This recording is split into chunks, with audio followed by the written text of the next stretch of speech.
बुधवार की देर शाम बीएसए कॉलेज के परिसर की बिल्डिंग के कमरे की छत भरभरा कर गिर गई, जिसमें विद्यालय के 2 कर्मचारी घायल हो गए। इस घटना से कॉलेज प्रशासन में हड़कंप मच गया। आनन फानन में दोनों घायल कर्मचारियों को उपचार के लिए स्थानीय अस्पताल ले जाया गया। गनीमत यह रही कि इस हादसे में किसी तरह की जनहानि नहीं हुई। इस घटना की जानकारी मिलते ही विद्यालय प्रशासन के शिक्षकगण एवं प्रबंध तंत्र के लोग घटनास्थल पर पहुंचे। प्राप्त जानकारी के अनुसार बीएसए कॉलेज परिसर की दूसरी मंजिल पर 2 कर्मचारी पंखों को सही कर रहे थे। तभी एक कमरे का पंखा सही कर रहे दूसरे कमरे में गए गेट खोलते ही अचानक छत का लेंटर दोनों कर्मचारियों के ऊपर गिर गया, जिसके चलते दोनों कर्मचारी घायल हो गए एवं अन्य कर्मचारियों को जैसे ही पता चला तो अफरा तफरी का माहौल हो गया। सूचना पर पहुंचे प्राचार्य ललित मोहन ने घटना की जानकारी ली। उन्होंने बताया कि बिल्डिंग काफ़ी जर्जर अवस्था में चल रही है। इसी क्लास में सुबह के समय बच्चों के एग्जाम भी कराए थे, परंतु बड़ा हादसा होने से टल गया, क्योंकि घटना शाम की लगभग 7 बजे के बीच हुई, जिसमें 2 कर्मचारी गंभीर रूप से घायल हो गए हैं। अब सवाल ये उठता है कि इस महाविद्यालय में हजारों की संख्या में छात्र छात्राएं अध्ययन करते हैं और लाखों रुपए छात्र छात्राओं से फीस वसूली जाती है, लेकिन बिल्डिंग में मेंटेनेंस के लिए भी छात्र छात्राओं से फीस वसूली जाती है, लेकिन वह मेंटेनेंस के पैसे आखिरकार कहाँ जाते हैं, यह मैनेजमेंट की घोर लापरवाही देखने को मिल रही है। अब देखना होगा कि जिला प्रशासन और विद्यालय प्रशासन, आला अधिकारी, विद्यालय मैनेजमेंट इस ओर कब तक ध्यान देते हैं या फिर अन्य किसी अनहोनी का इंतजार करते हैं। हम लोग तो नीचे ऑफिस में थे। करीब 7:15 बजे, 7 से 7:15 के बीच की घटना है।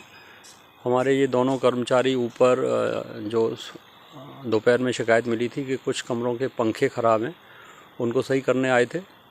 तो करीब 7:15-7 के बीच में ये सूचना मिली कि दोनों कर्मचारियों के ऊपर छत का एक हिस्सा टूट के गिर गया है। दोनों घायल हो गए? हाँ, दोनों कर्मचारी घायल हो गए, लेकिन दोनों ही पक्ष हैं इसके। सौभाग्य का विषय यह है कि ये घटना अगर सुबह घटित होती तो इसमें कई विद्यार्थी या तो घायल होते या कुछ एक और कैजुअलिटी होने की संभावना थी। जिस तरह वो गिरी, इन्होंने जिस तरह हमने यहाँ आकर देखा, जिस तरह इन्होंने गेट खोला है तभी ये ऊपर से गिरी है। तो जो उसका जो पीक पार्ट था वो इनके सिर पर नहीं आया। कुछ हिस्सा गिरने का कारण ये है कि ये जो बीएसए कॉलेज के मेंटेनेंस पर कभी ध्यान नहीं दिया गया। यहाँ नए निर्माणों पर सदैव ध्यान दिया गया, नई बिल्डिंगें बनाई गई और जो मेंटेनेंस, पूरा जो बिल्डिंग है वो मेंटेनेंस मांग रही है, उस पर कभी ध्यान नहीं दिया गया। उसी तहत ये घटना घटित हुई है। तो कल से हम इस पर भी ध्यान देंगे, कोशिश करेंगे कि बिल्डिंग कितनी पुरानी रही होगी? मेरे अंदाज से लगभग ये बिल्डिंग 40-50 वर्ष पुरानी है और इसकी छत जो है जो पुराने समय की बनी हुई है और ऊपर जो टंकी वंकी रखी है, एक टेम्परेरी व्यवस्था चल रही है, सारे शीशे वीशे भी टूटे हुए हैं। तो यानी कोई मेंटेनेंस का कभी कोई ध्यान नहीं दिया गया। फिलहाल ये 2 लोग घायल हुए हैं, इनकी स्थिति क्या है? इनको अभी प्राथमिक उपचार करा दिया गया है। कल इनको एक्सरे और वगैरह वो करवा देंगे, एमआरआई वगैरह करवा देंगे कल, और अच्छा इनका उपचार अभी दिलवा दिया है इनके। अब हम लोगों ने ग्लूकोज वगैरह भी यहीं दे दिया है और सौभाग्य का विषय ये है कि कोई गंभीर घटना घटित होने से बच गई। मैं यहाँ पे इलेक्ट्रीशियन हूँ। जैसे दिन में पेपर चलते हैं तो ये 103 और 104 नंबर के दोनों के पंखे ख़राब हो गए थे। तो मैं इसको लेकर के, मैंने ये टेबल पकड़ लेगा तो ये पंखे सही करने आया था। तो 103 के तो इसके तो मैंने कर दिए दोनों चारों पंखे चालू। जैसे ही तो इसके ये गिरे, घुसने को ये गेट खोला तो ये भड़बड़ा के ये गिर पड़ी। कितने लोग घायल हो गए इसमें?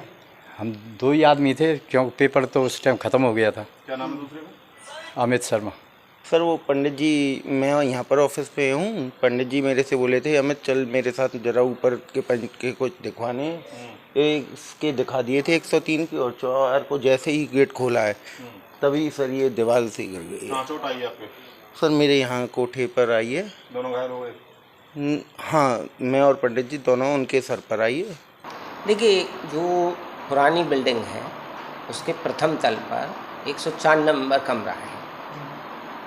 उसका एक्चुअली जो ऊपर का प्लास्टर होता है वो गिर चुका है। कारण क्या है कि बहुत दिन से मेंटेनेंस नहीं हुई बिल्डिंग पर, जबकि ये बड़ी दुर्भाग्य की बात है कि मेंटेनेंस के लिए बच्चों से पैसा लिया जाता है, उसके बावजूद समय समय पर उसका मेंटेनेंस नहीं हो पाता या नहीं किया जाता है। अब हम लोगों के यहाँ क्या एक प्रथा सी बन गई है, नई बिल्डिंग बनवा लें, पुरानी का मेंटेनेंस ही नहीं करें। भाई जब तक पुरानी का मेंटेनेंस नहीं करेंगे तो नई बिल्डिंग का औचित्य क्या रहेगा? वो भी कल को खंडर हो जाएगी। तो कहने का मतलब मेरा है कि भाई जो पुरानी बिल्डिंग है, जो बच्चों से पैसा लिया जाता है, उसका नए नए कंस्ट्रक्शन की जगह पहले पुरानी बिल्डिंगों का तो मेंटेनेंस किया जाए। और यदि मान लीजिएगा सवेरे पेपर था, यही बच्चों के ऊपर गिर जाती तो कितना बच्चा घायल होता और कौन जवाबदेही होता उसका। तो बहुत महत्वपूर्ण बात है कि मेंटेनेंस होना चाहिए। जब बच्चों का पैसा लिया जाता है मेंटेनेंस का, तो मेंटेनेंस की मद में ही उसको खर्च किया जाना चाहिए।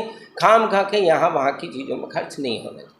अब इतनी बड़ी नई बिल्डिंग बन के तैयार हो गई, अब सवाल ये है कि यदि उसका मेंटेनेंस नहीं होगा तो क्या वो बिल्डिंग चल पाएगी? कितने दिन चल पाएगी? 10 साल, 5 साल, 6 साल, इससे ज़्यादा तो नहीं चल पाएगी ना। तो मेंटेनेंस होना बहुत ज़रूरी है पुरानी बिल्डिंग का। और वो तो ईश्वर की कृपा है कि बच्चों का पेपर नहीं था। बच्चों का यदि पेपर होता तो इतना बड़ा हादसा हो सकता था कि शायद हम और आप उसकी कल्पना नहीं कर सकते। और वो ईश्वर को ही हम धन्यवाद देते हैं कि ऐसे समय पे ये घटना घटित नहीं हुई। जब हमारे यहाँ के 2 कर्मचारी ऊपर पंखा, एक्चुअली पंखा बंद हो गया था वहाँ, तो एक बच्चे दोपहर सुबह भी कह रहे थे कि साहब पंखा नहीं चल रहा है, पंखा नहीं चल रहा है। तो राधा वल्लभ जो हमारे यहाँ बिजली का काम देखते हैं, उनसे कहा था कि भाई तुम जा कर के बिजली पंखे को ठीक करो ताकि फिर सुबह पेपर है। तो ये देख रहे थे बस इनका ऊपर पंखे पर चढ़ना है कि वो दीवार धड़ धड़ा के छत जो है वो गिर गई।